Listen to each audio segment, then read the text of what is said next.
Welcome back, Profs. We've got a lot of ground to cover today, so without further ado, from Rowan University, it's Profs Huddle.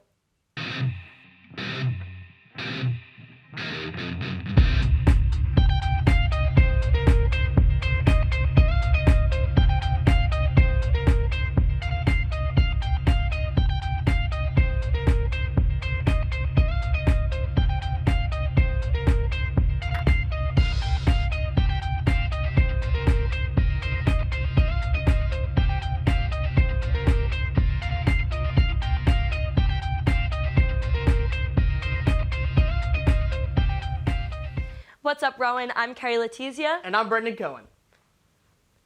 With the winter season wrapping up, let's recap the Rowan men's basketball season. Who got my back? I got your back. Who got my back? I got your back. Who got my back? I got your back. Our men's team came out and brought us another excellent regular season, going 21-7 and securing a spot to compete in the NCAA Division III tournament. Senior forward and NJAC Player of the Year, Jazir Knoll, had a team landing 599 points in the season and a team high of 21.4 points per game. Defense is Rowan's bread and butter, as guys like NJAC co-defense players Khalif Mears leads the charge with 96 on the season, averaging 3.6 per game. The Profs outscored their opponents by 230 points across 28 games and came out ahead of several more offensive categories across the season. We have a special team on our hands here at Rowan, don't we, Brendan? Over the past few weeks, the team has played in 2 tournaments. The NJAC tournament sadly ended with Rowan taking a loss in the first round of TCNJ on February 21st. Don't get too down, because our boys have been playing great in the NCAA tournament down in the nation's capital, as they defeated 2 great programs in Carnegie Mellon and Catholic University of America. They play a tough opponent in Hampden-Sydney this Friday at 7 in Virginia.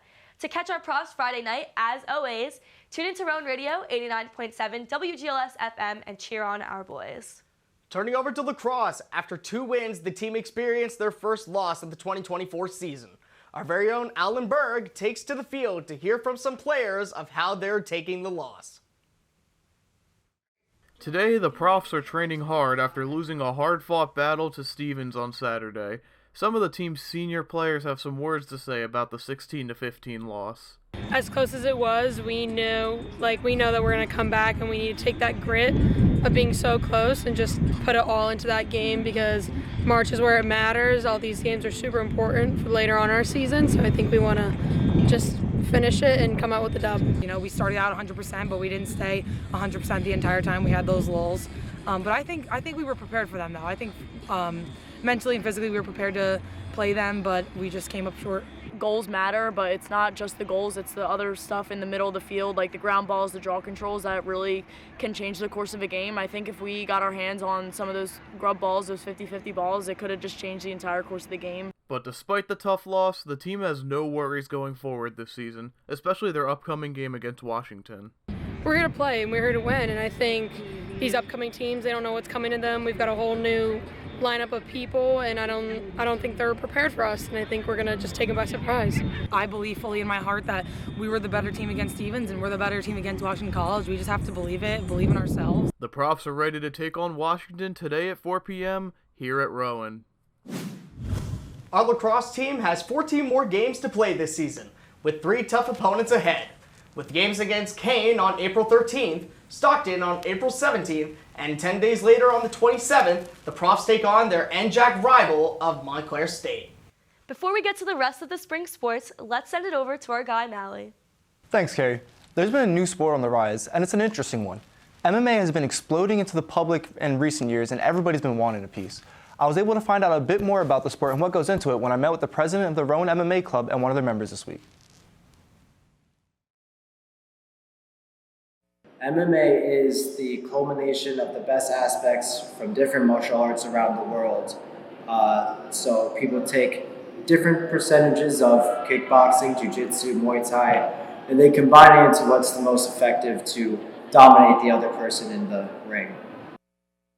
As the president, we facilitate different jiu-jitsu competitions, so just the grappling wrestling aspect of it. When we do jiu-jitsu, we are competing against real jiu-jitsu gyms and people that train daily. And so we pride ourselves on the fight we put up against those types of guys. People train because they want to fight. People train because they want to know what to do in a fight.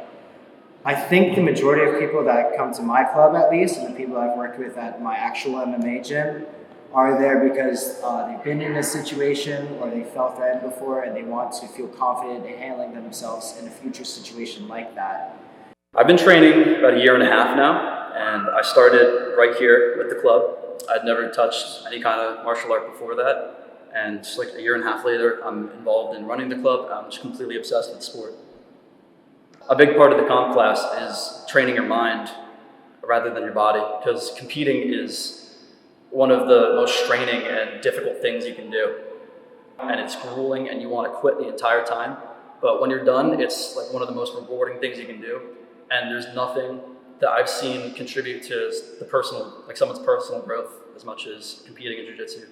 And I'm also really excited for the rise of college MMA and college jiu-jitsu, which we're beginning to see. Because, you know, like wrestling has been the sort of like that sort of combat sport of choice for like high schools and colleges for a long time. And just now we're starting to see the rise of like college jiu-jitsu and college MMA. And we're starting to like meet up with other colleges and like compete with other colleges. And it's a really cool experience. Thank you so much, Mally. Did I see you in there? Yeah, it was a great experience. They allowed me to hop in a couple of drills, so I'm super appreciative of the chance they gave me to practice with them. That's so awesome. I'm really glad that you had such a great time. I mean, it seemed like so much fun, maybe not for me, but for you, it seemed like it would have been a lot of fun, so that's awesome. Stay tuned this season for more stories just like that one. Thank you so much, Mally. Now, let's take a look at how our softball team has been doing. NJAC Pitcher of the Year, Riley Lutz on the mound for Game 1 of the doubleheader against Sony Oneata with a season ERA of only 1.6. Bottom of the first with a runner on second, Peyton McNair sends a ball to deep right. But Mackenzie Melvin shows off the wheels, scoring all the way from second. The Profs up 1-0. Bottom of the second with 2 runners on, Brooke McWiggin shoots a single up the middle, bringing home a run. Same inning, Mackenzie Melvin up, and she shoots one right up the middle, bringing home another. Still bottom of the second, and Peyton McNair shoots a line drive into the field, and a bottled attempt lets 2 runs score, putting the Profs up 5-0. Bottom of the 5th, with the Profs up 7-0, now Cammie Morgan with the bases loaded. Shoots a ball into right, making it an 8-0 game. That would be all they needed, as the final is 8-0 Profs. Riley Lutz tosses 5 scoreless innings, only allowing 4 base runners all game. Game 2 of the doubleheader sees a scoreless game up until the top of the 3rd inning when SUNY opens it up with a double into deep left, scoring 1 and putting them up over Rowan. In the bottom half of the inning with a runner on second, Kat Thomas sends a ball to the left field wall, bringing in Peyton McNair, runs to tie the game up. The next batter is Brianna Bryant, and she shoots a ball out of the reach of the right fielder, sending Kat Thomas home to put the Profs up 2-1.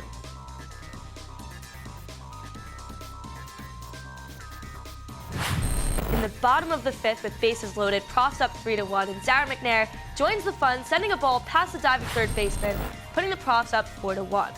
Next inning with a runner on third, Caitlin Riggs skies one up against the wall, sending home the runner Brianna Bryant. This one ends in a blowout as the Profs sweep the doubleheader with a 7-1 final of Game 2. Looking forward for the next few games of the Profs. We see them facing off against Salisbury, Marietta, Ursinus, Givenah, Bethel, Case Western Reserve, and the Coast Guard. With baseball in full swing, let's see how their schedule is shaping up. They started the season with a tough loss to Johnson and Wales, but immediately flipped the script with a 22-4 victory over Oswego State. They now look to spend their spring break battling tough schools like Aurora, St. Vincent, St. John Fisher, and the Milwaukee School of Engineering. We here at Profs Huddle are looking forward to seeing our guys continue to dominate following the 2023 season where they went 33-15 and even made it all the way to the NCAA Super Regionals. Now, switching gears, on this season of Profs Huddle, we want to shine a special light on some outstanding players from the previous few weeks. This is the season debut of our weekly awards. First up is our first ever winner of the Big Dog Award, and that goes to Riley Lutz for continuing her dominance from the 2023 season and tossing 5 shutout innings against SUNY. Keep it up, Riley. Next is a big shout out to the first ever winner of the Ball Don't Lie Award, going to Zach Coluccio. The ball doesn't lie because in the 22-4 victory over Oswego State, he pitched 6 shutout innings, striking out 7 and only allowing 2 base runners. Good luck to whoever has to step into the box again against Zach, because in fact, the ball does not lie, and neither does he. Last but certainly not least, we have the Buddy Ol' Pal Award, and that goes to Molly Green of the women's lacrosse team. Molly helped her team defeat Drew on February 21st, where she led the team with 4 goals. Wow, that's a lot of great games, plays, and performances these past few weeks. Thank you for watching and cheering on our profs. Stay tuned this season because we got a lot of news to cover and profs to spotlight. I'm Brendan. And I'm Kerry, and this has been Profs Huddle.